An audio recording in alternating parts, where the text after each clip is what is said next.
Hello and welcome back. I just wanted to do a very brief video today about a story in the newspapers that caught my eye the other day, no pun intended.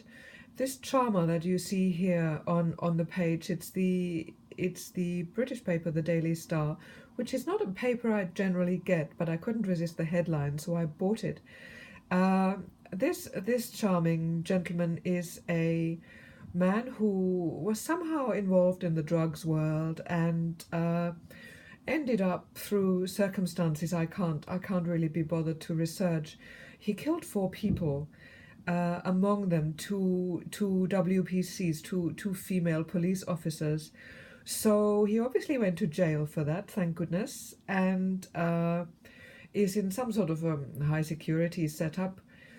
At some point in his sort of wild and lawless life, if that doesn't sound too romantic, he managed to lose an eye. He claims in some kind of a brawl with police in Thailand, or some place where he was sort of sourcing his drug supply or whatnot.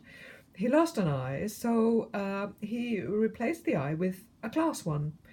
Now, he found himself in some sort of high security wing in northern England, having killed four people, and he has managed to make himself thoroughly unpopular with his fellow inmates. Can you imagine? Even when your personality is so unappealing that even your fellow killers can't stand you. So he apparently has been swaggering around jail and sort of bragging with his level of violence and what big cojones he's got, and what a big man he is, and all that stuff. And so clearly people have decided they're not going to like him, and stole his glass eye, sort of started pranking him with his eye.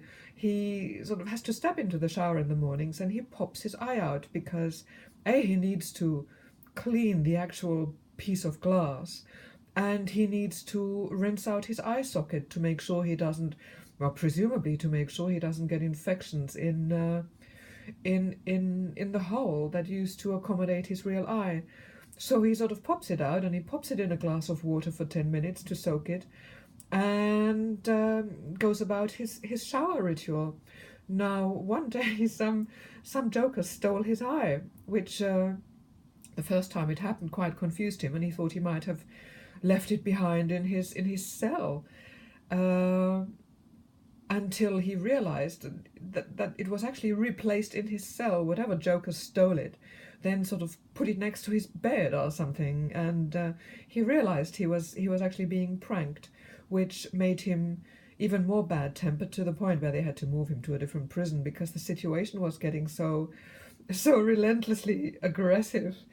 And I thought I'll just sort of pop up here and tell you this story of this not very nicely brought up boy who managed to not make himself any friends in the appalling environment that is a high security jail. Poor Diddums. If I read any more about him, and there is a continuation to the saga of the glass eye, I will let you know. And I hope you have a really good day.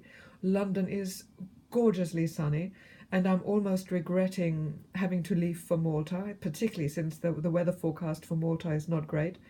But the weather gods will smile on me, and I will speak to you soon.